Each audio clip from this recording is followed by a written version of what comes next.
Welcome, ladies and gentlemen, to Belshire Vestige. Spawning in the bottom right position as the blue Protoss player from Team Fnatic, it is Harstem. He's currently down 0-1 in this best of 3. Up against this man in the top left. A tyrant of sorts, he's been called. It is Evil Genius's Jaedong.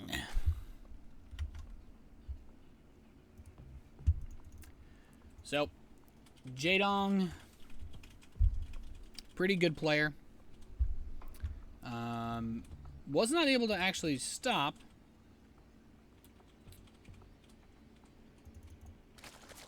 For GG, but still played well.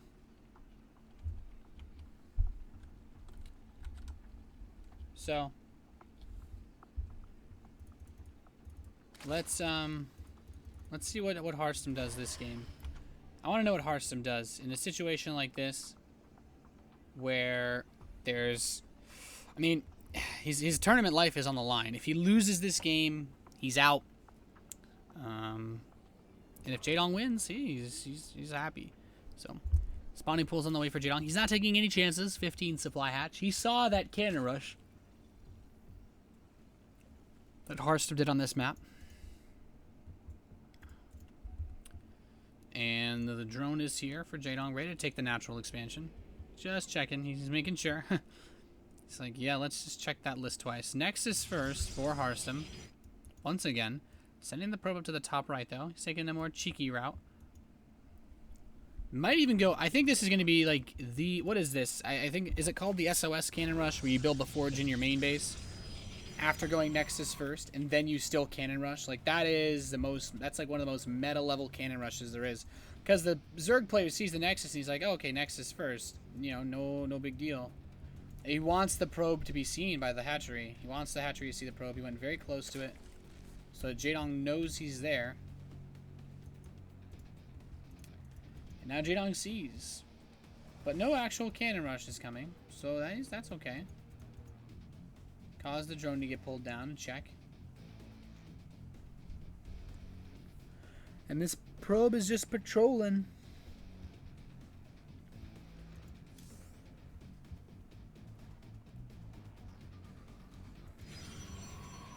Gas on the way for Harstem. So this is pretty normal. The third hatchery has, I'm pretty sure, been spotted by Harstem as well. So he might be thinking to himself, okay, what kind of attacks can I actually do?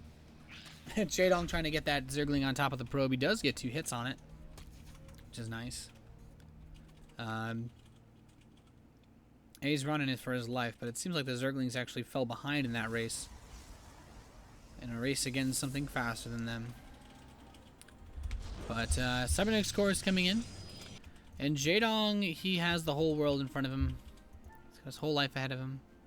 He has a lot of options, especially when you're up 1-0 in a best of 3. You can throw anything at your opponent that you want, basically. As his third base comes closer and closer to completing, gotta say, I'm liking his chances in this match. But Harstem, I still want to see. I still believe. He has 2 gases in his main, plus 1 attack starting. So he might not take the gas in his natural, but there's definitely some opportunity for him to try to make something else happen. Just, I don't know, go for some sort of gateway attack. And he's already chrono boosting Warp Gate. So that makes me want to believe Harstem's going to try to hit some sort of crazy, kooky timing.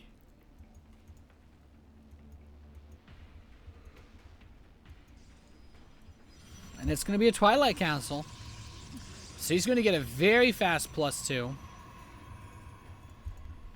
I don't think this is a DT rush. Theoretically, it could be one.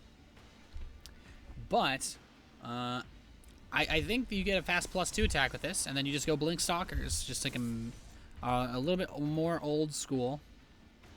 But still reliable build, occasionally reliable. So this is going to be weird. 2-base all-in from Harstem.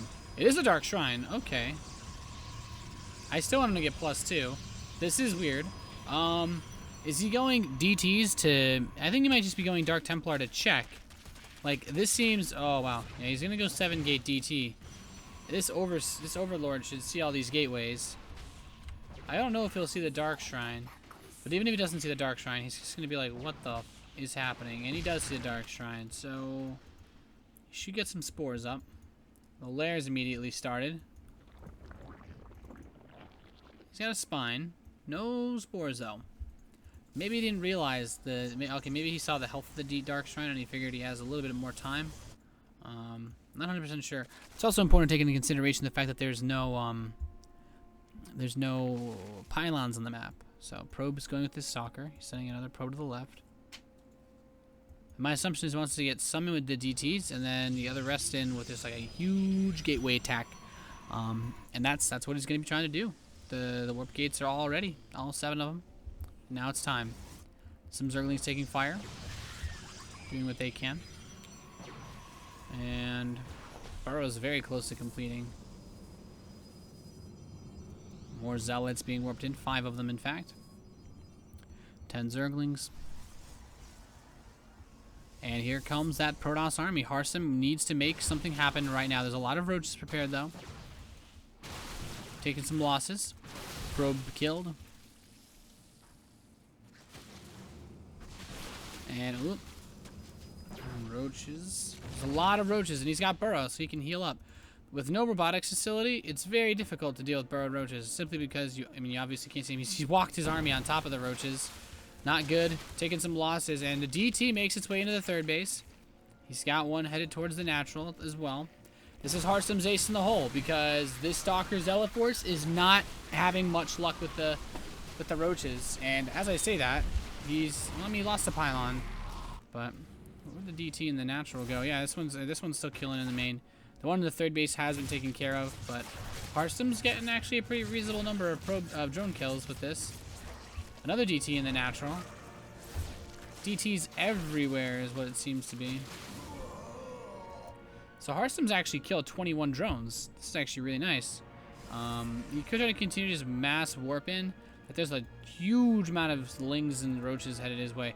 And these aren't just your ordinary lings, these are slow Zerglings, so you gotta tell, it's like, well, this isn't exactly what I wanted to do, but an infestation pit is on the way as well.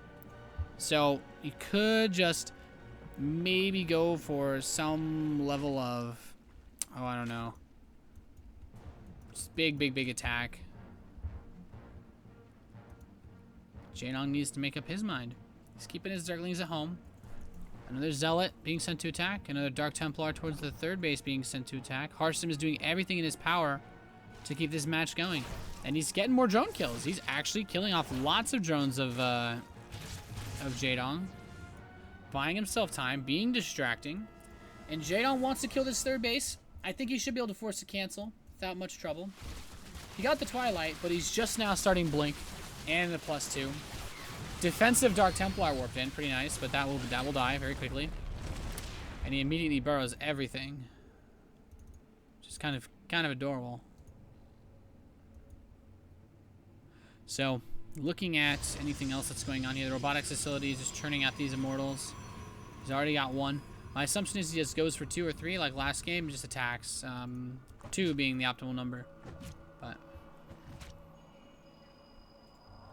let's see. Still a bunch of roaches and Zerglings waiting outside his 3rd. And Blink is halfway done. Pathogen Gland's about to complete, so he can get his Infestors out now. And this is just going to be another huge attack from Harstem with the Immortals, with the Stalkers. He's going all in with this. This is it. There's a bunch of roaches waiting to try to catch this, and those will actually would die to this type of attack. But let's see. Ooh, the pylons are going to get killed. Not good. Reinforcing just got harder for Harstem. His nearest pylon is out towards the center left side. Now he's got a Warp Prism. Okay, Warp Prisms are great. Warp Prisms are good, grand, wonderful. There's 6 Infestors on the production tab, so he's about to come in. So let's see this. This pylon's gonna get picked off. He warps in a Zealot to defend it. This drone trying to stop it. And the Zerglings are here as well. But those upgrades are so good for the Zealots. And yeah, no upgrades at all. I mean, excuse me, not many sentries at all. Just three brand new ones that don't have more than one force field. Means that this could be a difficult attack to execute. I love that he takes the first hit and then he just blinks back. Let the stalkers feel a pain for just a moment as they retreat. And oh, there are the fungals. He's locked in the stalkers. This is exactly what Jaedong wanted, to just hold this whole army in position and get on top of everything.